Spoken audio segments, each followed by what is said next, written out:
नमस्कार मित्रांनो, तर कुंभ राशीच्या लोकांनो, जुलै 2026 मध्ये तुम्हाला घरदार सोडून जावे लागू शकते, कारण या जुलै महिन्यात तुमच्या आयुष्यात 5 भयानक घटना घडण्याची शक्यता आहे। या जुलै महिन्याला साधासुद्धा समजू नका, कारण तुमची 3 अपूर्ण स्वप्नेही पूर्ण होण्याची शक्यता आहे। मित्रांनो, जे जीवन तुम्हाला ओझ्यासारखे वाटत होते, त्याच जीवनात आता तुम्हाला त्या आनंदाची प्राप्ती होणार आहे, ज्यासाठी तुम्ही अनेक वर्षांपासून तळमळत होतात। मित्रांनो, मागील 6 महिन्यांनी तुम्हाला खूप रडवले। छोट्याशा आनंदासाठीही तुम्हाला तडफडावे लागले। जेव्हा तुम्हाला आधाराची गरज होती, तेव्हा तुमच्या जवळ कोणीही उभे राहिले नाही। तुम्ही एकट्यानेच तुमचे जीवन पुढे नेत राहिलात। पण आता या जुलै महिन्यात काहीतरी मोठे करण्याची वेळ आली आहे। आता तुम्हाला त्या आनंदाची प्राप्ती होणार आहे, ज्यासाठी तुम्ही अनेक वर्षांपासून प्रतीक्षा करत होतात। मित्रांनो, मागील 6 महिन्यात तुम्ही काही ना काही मौल्यवान गोष्ट नक्कीच गमावली आहे। होय मित्रांनो, अशी एखादी मौल्यवान गोष्ट जी गमावल्याची खंत तुम्हाला खूप झाली। मग ते एखादे नाते असो, संपत्ती असो, धनदौलत असो किंवा शरीराशी संबंधित काही गोष्ट असो, काही ना काही तुम्ही नक्कीच गमावले आहे। या 6 महिन्यात इतक्या चिंता तुम्हाला सतावत होत्या की त्यामुळे रात्रीची झोपही उडाली होती। तुमच्या मनात एक भीती निर्माण झाली होती, जिने तुम्हाला जखडून ठेवले होते। त्या भीतीमुळे तुम्ही पुढे जाऊ शकत नव्हतात की कुठे काही चुकीचे होऊ नये, कारण तुम्ही शनीच्या 7.5चा अंतिम टप्पा अनुभवत आहात। मित्रांनो, तुमच्या जीवनातील दुःख, त्रास आणि चिंता तुम्ही आवरण्याचा प्रयत्न करत होतात। एक संकट संपताच दुसरे संकट लगेच तुमच्यासमोर उभे राहत होते। असे वाटत होते जणू कोणाची तरी वाईट नजर लागली आहे किंवा दुर्दैव तुमच्या मागे लागले आहे। कसेबसे तुम्ही तुमच्या जीवनातील दुःख सावरण्याचा प्रयत्न केला। आता वाटले की चला, आता चिंता कमी झाली। पण त्याच वेळी जीवनात अशा काही घटना घडल्या की तुमच्या चिंता दुप्पट झाल्या। पण मित्रांनो, प्रत्येक दुःखाचा शेवट निश्चित असतो। आणि हा जुलै महिना ग्रहनक्षत्रातील बदल, मागील 6 महिन्यात तुम्ही अनुभवलेला एकटेपणा, चिंता आणि तणाव यांपासून आता तुम्हाला मुक्ती मिळण्याची वेळ आली आहे। मित्रांनो, मागील काही महिन्यात तुम्ही प्रत्येक ठिकाणी नमते घेतले। जिथे तुमची चूक नव्हती, तिथेही तुम्हालाच दोषी ठरवले गेले। एका संकटातून बाहेर पडण्यासाठी तुम्हाला खूप वेळ लागला। जीवन अतिशय संथ गतीने पुढे जात होते। पण हा जुलै महिना तुमच्यासाठी एक नवी कहाणी लिहित आहे। जुलैपासून डिसेंबरपर्यंतचा काळ तुमच्या आयुष्यात नव्या अध्यायाची सुरुवात करणार आहे। म्हणून तयार राहा। जर तुम्ही एक छोटीशी चूक केली, तर हा जुलै महिना तुम्हाला आयुष्यभराचा पश्चात्ताप देऊ शकतो। त्यामुळे चूक करण्याची अजिबात जागा नाही। आणि मी सांगत असलेल्या गोष्टी तुमच्या आयुष्यात घडत असतील तर कमेंटमध्ये नक्की सांगा। मागील 6 महिन्यात तुम्ही काही मौल्यवान गोष्ट गमावली आहे का? मग ते एखादे नाते असो, आपली व्यक्ती असो, प्रेम असो, संपत्ती असो, आशा असो किंवा अपेक्षा असो, काही ना काही तुम्ही गमावलेच आहे। का गमावले? कारण लग्नस्थानी बसलेला राहू तुमच्याकडून अशा काही गोष्टी घडवत होता, ज्या तुम्हाला नको असूनही कराव्या लागल्या आणि त्यामुळे तुम्हाला काही ना काही गमवावे लागले। पण मित्रांनो, येणारा जुलै महिना तुमची अनेक मोठी स्वप्ने पूर्ण करणार आहे। अनेक महत्त्वाच्या घटना घडतील। काही जवळच्या लोकांचे खरे चेहरे तुमच्या समोर येतील। पण तुम्ही हार मानायची नाही। मागील 6 महिन्यांनी तुम्हाला अधिक मजबूत बनवले आहे। आता तुम्ही पूर्वीसारखे राहिलेले नाही।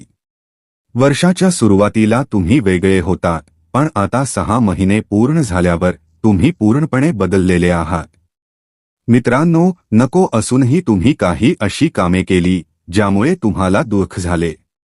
नको असूनही काही अशा गोष्टी केल्या ज्यामुळे नंतर खूप वेदना सहन कराव्या लागल्या। का केल्या? आपल्या माणसांसाठी केल्या, आपल्या कुटुंबासाठी तुम्ही स्वतःच्या मनाला खूप दाबले। जे तुम्हाला आवडत नव्हते तेही केले। जे अन्न आवडत नव्हते तेही खाल्ले, ज्यांच्याशी बोलायचे नव्हते त्यांच्याशीही बोलावे लागले. कारण नियतीने तुमच्यासोबत असा खेळ खेळला. नको असूनही तुम्हाला स्वतःच्या मनावर नियंत्रण ठेवावे लागले. स्वतःच्या छातीवर दगड ठेवून तुम्ही सर्व काही सहन केले. पण आता खूप झाले. कारण जुलै महिन्यात 5 जुलैला शुक्र सिंह राशीत प्रवेश करणार आहे. आणि गेल्या 6 महिन्यांपासून तुमच्या सप्तम भावात बसलेला केतू तुम्हाला जो वेगळेपणा आणि दुरावा जाणवून देत होता त्यात आता बदल होणार आहे.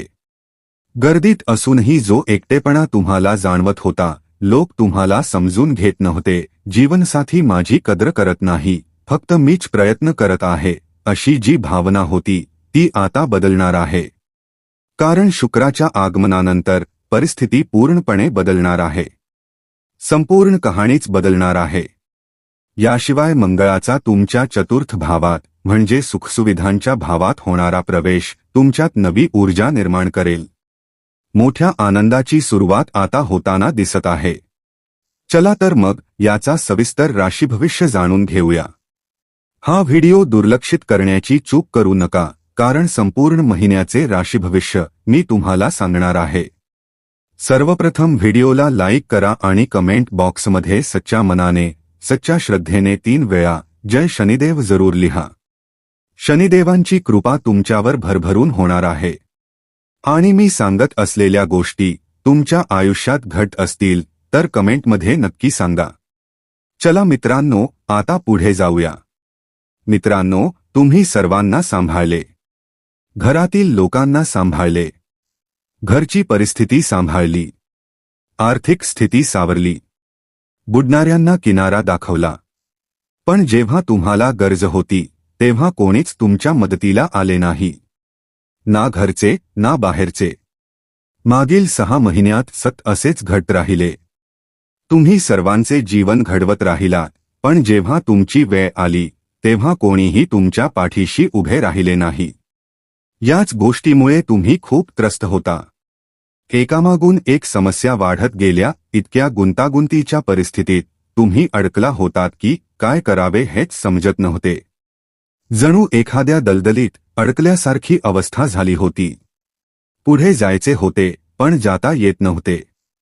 कधी घरातील वातावरण बिघडत होते तर कधी कामाच्या ठिकाणी अडचणी निर्माण होत होत्या. चिंता आणि तणाव इतका वाढला होता की त्यातून बाहेर पडण्याची संधीच मिळत नव्हती.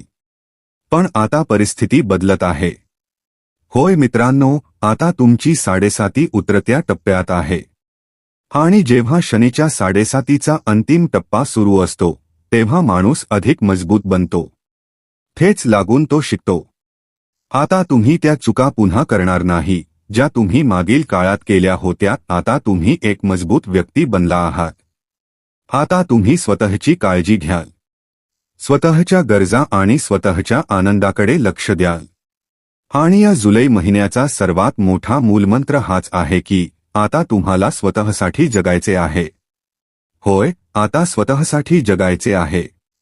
जे आवडते ते खायचे आहे. जो कपडा आवडेल तो विकत घेऊन घालायचा आहे. काही अपूर्ण राहिलेल्या गोष्टी पुन्हा पूर्ण करण्याची वेळ येऊ शकते. भूतकाळातील काही घटना पुन्हा त्याच स्वरूपात तुमच्या आयुष्यात घडण्याची शक्यता आहे. त्यामुळे या आठवड्यात आणि पुढील काही दिवसांत अशा परिस्थितीसाठी मानसिकदृष्ट्या तयार राहा. मात्र एक गोष्ट नेहमी लक्षात ठेवा, जुने वाद पुन्हा उकरून काढू नका. जी आग आधीच विझली आहे तिला पुन्हा पेटवण्याचा प्रयत्न करू नका. कारण विझलेले वाद पुन्हा सुरू झाले तर त्याचे गंभीर परिणाम भोगावे लागू शकतात. म्हणून आपल्या बोलण्यावर विशेष नियंत्रण ठेवा. तुमची वाणी जितकी मधुर आणि संयमी असेल तितकी शनिदेवांची कृपा तुमच्यावर अधिक राहील. सध्या धनभावात शनिदेवांचा प्रभाव असल्यामुळे आर्थिक प्रगतीसाठी कठोर परिश्रम करावे लागतील. कोणत्याही शॉर्टकटचा मोह टाळा. प्रामाणिक मेहनतीने मिळवलेले यशच दीर्घकाळ टिकणारे ठरेल. सप्तम भावात केतू आणि शुक्र यांचा प्रभाव दिसून येत आहे.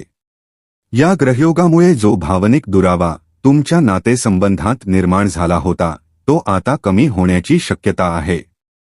जोडीदार तुम्हाला समजून घेत नव्हता किंवा तुम्हालाही जोडीदाराच्या भावना समजत नव्हत्या, त्या परिस्थितीत आता सुधारणा होईल. गर्दीत असूनही जाणवणारा एकटेपणा हळूहळू दूर होईल. शुक्राच्या प्रभावामुळे तुमच्या स्वभावात उत्साह, आकर्षकता आणि चैतन्य वाढेल. विरुद्ध लिंगाकडे आकर्षण वाढू शकते. ही स्थिती सकारात्मक असली तरी प्रत्येक नात्यात मर्यादा आणि संयम राखणे अत्यंत आवश्यक आहे. याच काळात सप्तम भावाचा स्वामी सूर्य काही दिवस वक्री बुधाच्या प्रभावाखाली राहणार आहे. त्यामुळे प्रेमसंबंधांमध्ये काही नवीन घडामोडी होऊ शकतात. मात्र सूर्याच्या प्रभावामुळे हट्टीपणा वाढण्याची शक्यता आहे, तर बुधामुळे प्रत्येक गोष्टीचा अतिविचार करण्याची प्रवृत्ती निर्माण होईल. त्यामुळे वैवाहिक किंवा प्रेमसंबंधांमध्ये प्रत्येक गोष्टीवर जास्त विचार न करता समजूतदारपणे वागा. जितका कमी वाद आणि कमी अतिविचार कराल तितके तुमचे नाते अधिक आनंदी राहील. स्वतःबद्दल बोलायचे झाले तर काही वेळा तुम्हाला असे वाटू शकते की मी जे करत आहे ते योग्य नाही, माझ्या मेहनतीचे फळ मला मिळत नाही, किंवा मी आयुष्यात मागे पडत चाललो आहे. अशा प्रकारचे नकारात्मक विचार राहूच्या प्रभावामुळे निर्माण होऊ शकतात. या आठवड्यात चुकीच्या व्यक्तींच्या सहवासात जाण्याची किंवा चुकीच्या नात्यात अडकण्याची शक्यता आहे. त्यामुळे स्वतःवर नियंत्रण ठेवा. मनात विनाकारण नकारात्मक विचार आणू नका. प्रत्येक गोष्टीचा अतिविचार करणे टाळा आणि भावनांच्या आहारी जाऊ नका. विशेषतः रात्रीच्या वेळी जास्त विचार करण्याची सवय असेल तर ती कमी करण्याचा प्रयत्न करा. स्वतःला शक्य तितके एखाद्या चांगल्या आणि सकारात्मक कामात व्यस्त ठेवा. राहूचा प्रभाव मन भटकवतो, परंतु जितके तुम्ही सकारात्मक कामात गुंतून राहाल तितका त्याचा प्रभाव कमी होत जाईल. काही महत्त्वाच्या सावधगिरीच्या गोष्टी लक्षात ठेवा. सर्वप्रथम तुमच्या संगतीकडे विशेष लक्ष द्या. कुंभ राशीच्या व्यक्तींना मी नेहमी सांगतो की सध्या तुमच्यावर शनीच्या 7.5चा तिसरा टप्पा सुरू आहे. त्यामुळे तुम्ही ज्या लोकांच्या सहवासात राहाल, जे ऐकाल, जे पाहाल आणि ज्या वातावरणात वावराल त्याचा थेट परिणाम तुमच्या व्यक्तिमत्वावर आणि भविष्यावर होईल. म्हणून चांगल्या लोकांची संगत निवडा. तुम्ही काय खात आहात, काय पाहत आहात आणि काय विचार करत आहात यालाही तितकेच महत्त्व आहे. चांगले अन्न, चांगले विचार आणि सकारात्मक गोष्टींचा स्वीकार केल्यास शनिदेवांचा शुभ प्रभाव तुमच्या जीवनावर अधिक वाढेल. चित्रपट, मालिका किंवा इतर कोणतेही मनोरंजन पाहत असाल तर शक्यतो सकारात्मक आणि प्रेरणादायी गोष्टीच पहा. नकारात्मक विचार आणि नकारात्मक वातावरणापासून स्वतःला दूर ठेवा. कारण सध्या सुरू असलेला काळ तुमच्या भविष्यासाठी अत्यंत महत्त्वाचा आहे. आज तुम्ही जसे जीवन जगाल त्याचाच परिणाम पुढील आयुष्यावर दिसून येईल. त्यामुळे प्रत्येक बाबतीत स्वतःला अधिक चांगले बनवण्याचा प्रयत्न करा. आता उपायाबद्दल बोलायचे झाल्यास शनिदेवांच्या कृपेसाठी दररोज ओम शनैश्चराय नमः या मंत्राचा श्रद्धेने जप करा. तसेच शक्य असल्यास नियमितपणे कुत्र्यांना बिस्किटे किंवा अन्न खाऊ घाला. हा नियम सातत्याने पाळल्यास त्याचे शुभ परिणाम तुम्हाला अनुभवायला मिळतील. एकंदरीत पाहता हा आठवडा तुमच्यासाठी सकारात्मक आणि प्रगतिकारक ठरण्याची शक्यता आहे. फक्त या व्हिडिओमध्ये सांगितलेल्या सावधगिरीच्या गोष्टी लक्षात ठेवा आणि संयमाने पुढे वाटचाल करा. मित्रांनो, या आठवड्यात नशीब तुमच्या दारावर टकटक करणार आहे. पण त्या संधीचं सोनं करायचं की ती हातातून जाऊ द्यायची, हा निर्णय पूर्णपणे तुमच्या हातात आहे. शनिदेवांवर श्रद्धा ठेवा, योग्य कर्म करत राहा आणि संयम कधीही सोडू नका. व्हिडिओ आवडला असेल तर लाईक करा. तुमचा अनुभव कमेंटमध्ये जय शनिदेव असे लिहून नक्की सांगा आणि अशीच अचूक राशीभविष्याची माहिती मिळवण्यासाठी आपल्या चॅनेलला सबस्क्राईब करून बेल आयकॉन दाबायला विसरू नका. पुन्हा भेटू एका नव्या आणि महत्त्वाच्या राशीभविष्यासह.